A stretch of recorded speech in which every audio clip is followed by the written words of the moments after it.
종목은 대체 왜 오늘 시장에서 관심을 받았었나 투자자로부터요. 7개 종목 하나하나 정리하도록 하겠습니다. 자, 먼저 현대중공업 지수 보겠습니다. 조금씩 올라가는 모습이죠. 지금은 상승 탄력이 조금 둔화되긴 했네요. 38만 8천 원대 진행되고 있는데요. 자회사 현대오일뱅크에 대한 상장 기대감 큽니다. 한 10월 말이나 진행이 착착 된다면 11월 중에 상장이 이루어지지 않을까 싶은데 재평가받는 기회로 삼을 수 있을 것이라는 전망. 여기에다가 그 배당 관련해서 한 배당 수익률 한 5% 이상은 잡겠다는 계획을 내놓은 바 있는데요. 이에 대한 기대감도 솔솔 불러오고 있습니다. 앞으로도 한번 잘 나갈지는 좀 지켜봐야 될 것 같아요. 자, 다음 보겠습니다. 대웅제약을 보겠습니다.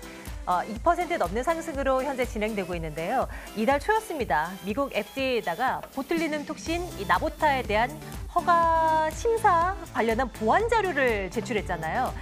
미국 쪽으로부터 통보가 날라왔다고 합니다. 이제 심사 재개된다고 말이죠. 그리고 이 역시도 진행이 잘 이루어지게 된다면 2월쯤에는 결론이 나지 않을까 싶은데 정말 이제 대웅제약의 나보타가 미국 시장 진출하는 것일까요? 일정 다가올수록 좀 주가가 들썩거릴 가능성은 좀 높아지게 된 것 같습니다. 20만 1,500원 기록하고 있습니다.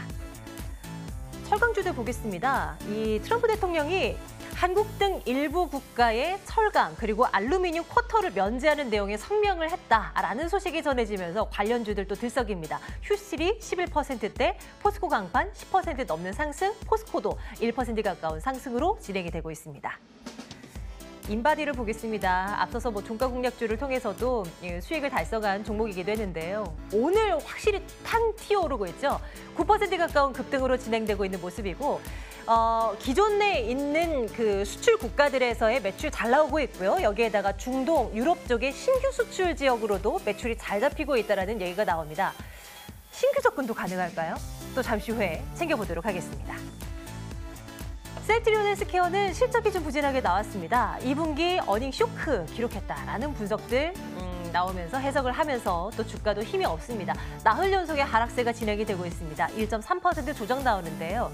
혹시 지금 구간에서 좀 들어가도 괜찮지 않을까 하는 시각 괜찮을지 챙겨보도록 하겠습니다. 잠시 후에요. 효성중공업을 보겠습니다. 효성으로부터 인적 분할된 자회사인데요. 오늘 시장에서 진짜 강합니다. 12% 넘는 급등으로 진행됩니다. 다름이 아니라 2009년도부터 에너지 저장 시스템 사업을 벌이고 있었는데요. 이쪽에 대한 직접적인 수혜가 기대된다는 증권사 분석이 있었습니다. 57,300원에 진행되고요. 역시 전략 챙겨보도록 하겠습니다. 오늘 뭐니 해도 장 초반부터 강했었던 쪽은 중국 관련 소비주였습니다. 상승폭 많이 줄어들긴 했지만요. 그래도 자꾸 중국 쪽에서 이제 한국행 단체 관광 이거 푼다라는 얘기가 여기저기서 들리고 있습니다. 이제 장수성까지 더한다면 총 6개 성 직할시에서 한국 단체 관광을 허용하고 있는데요. 앞으로 이제 중국 관련주들 여행, 그 화장품, 면세점, 카지노 이런 쪽 봐야 되는 것인지 챙겨보도록 하겠습니다. 자, 오늘 종목에 대한 이야기요. 라벨 인베스트먼트 송병주 전문가와 함께 말씀 나누겠습니다. 전문가님 어서 오세요. 네, 안녕하세요. 예, 반갑습니다. 네. 어떤 걸 먼저 볼까요? 중국 관련 소비주 이거 먼저 볼게요. 근데 상승 탄력도가 좀 많이 줄어나서요. 이거 그렇죠. 근데 좋은 얘기들이 자꾸 들리니까 분명히 챙겨볼 필요는 있어 보여요. 네네. 관련주도 동반 강세를 나타냈는데 어떻게 보고 계십니까?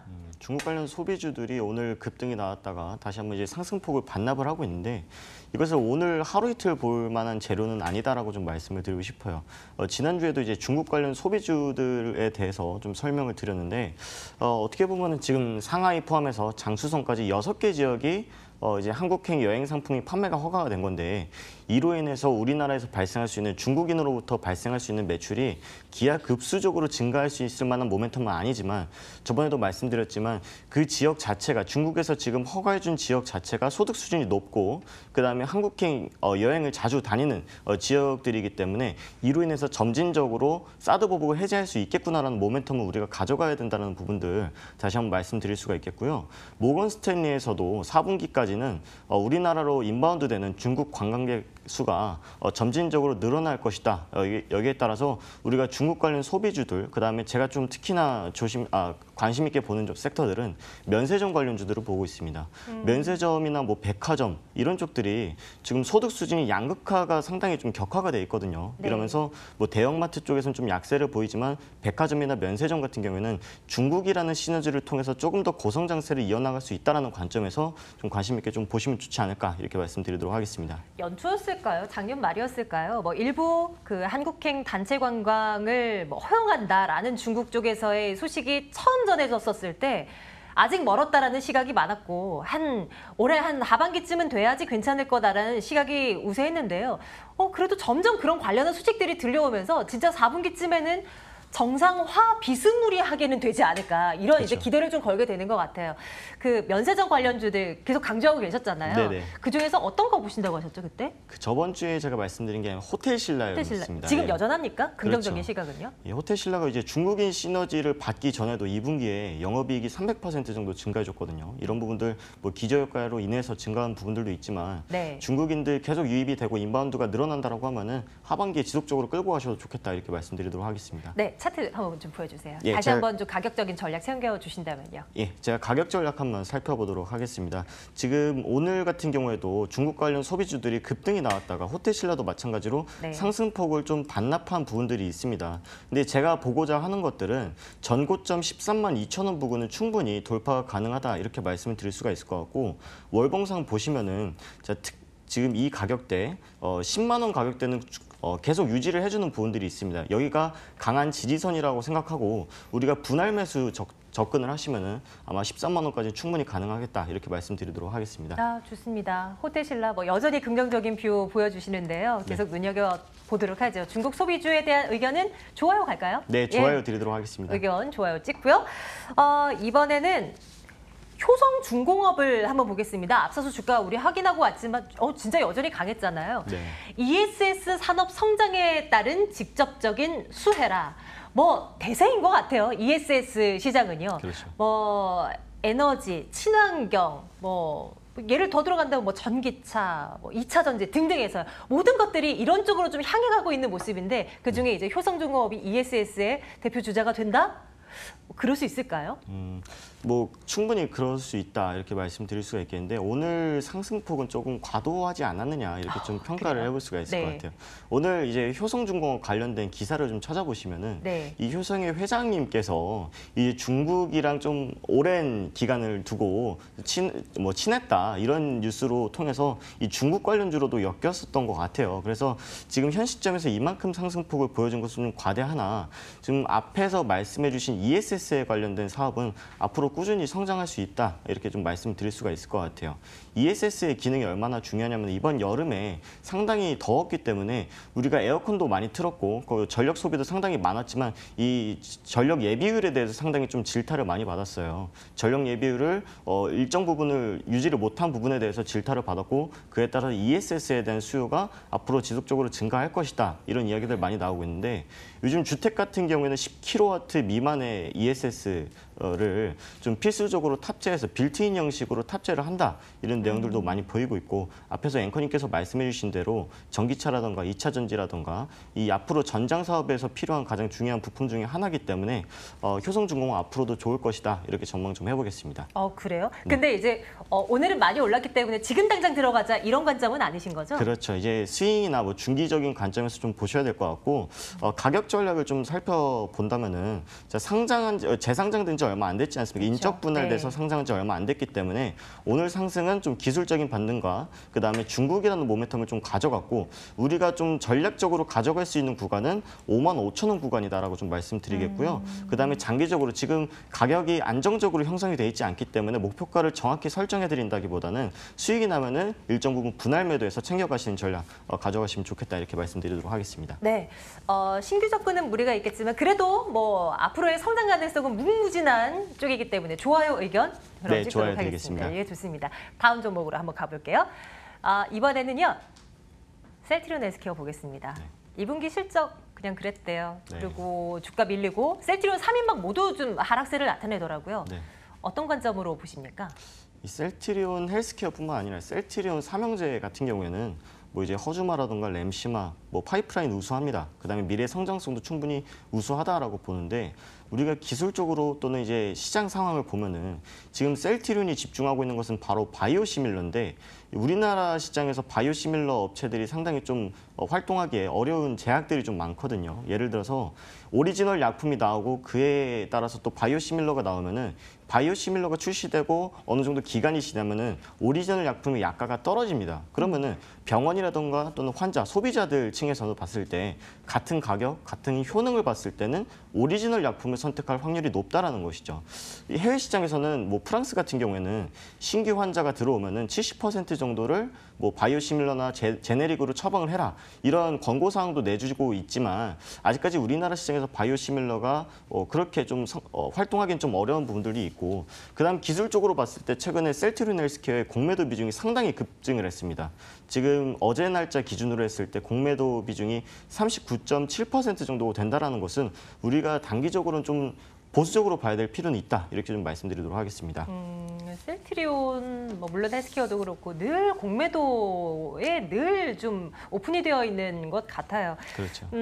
앞으로 전망은 어떻게 보세요? 뭐 그래도 좀 많이 조정이 나왔다면 들어가 보는 것도 나쁘지 않지 않아요? 아닙니까? 그 회계 이슈나 네. 이 회계 이슈가 일단 좀 잠잠해져야지 우리가 진입을 해볼 수가 있을 것 같고 이 지금 패시브 자금들이 전부 유출이 되고 있어요. 뭐 외인이라든가 기관이 공격적으로 매수해서 뒷받침해주고 있는 상황은 아니기 때문에 메이저 수급이 들어올 때 그때 좀 눈여겨보셔라 이렇게 좀 말씀드리겠습니다. 그럼 의견은 어떻게 갈까요? 글쎄요 드리겠습니다. 글쎄요 정도? 네. 알겠습니다. 한 종목만 더 볼게요. 네.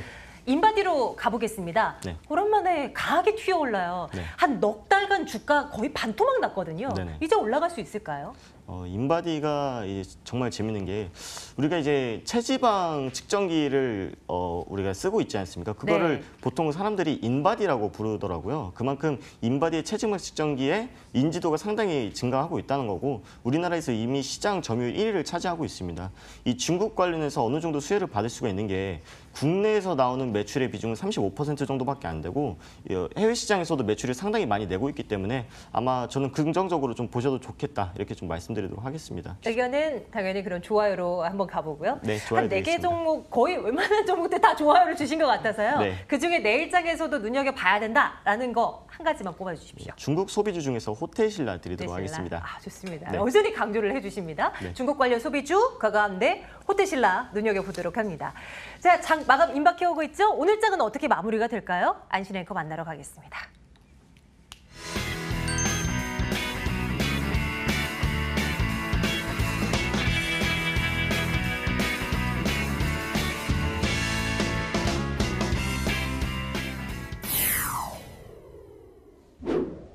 오락가락하고 있는 양시장입니다. 그래도 어제까지만 해도 국어랠리 연속 상승 랠리를 이어가면서 코스피가 9년 만에 최장 랠리를 이어갔는데요. 호가 살펴보도록 하겠습니다. 코스피 반락을 했습니다. 0.1% 조정을 받으면서 2,306선에 장을 마칠 것으로 보입니다. 코스닥은 0.13% 상승세가 나타나면서 804선 가리키고 있는데요. 우리 왔다 갔다 하고 있긴 하죠. 코스피의 9년 만에 최장 랠리 이어질 수 있을지 마감까지 지켜보셔야겠습니다. 시가총액 상단 살펴보시면 자를 대고 근 것처럼 성격별로 나뉘어 있습니다. 삼성전자 우선주는 빨간불, 셀트리온, 삼성바이오로직스, 제약바이오주는 하락한 채 장을 마칠 것으로 보이네요. 호가 분위기 함께 살펴봤습니다.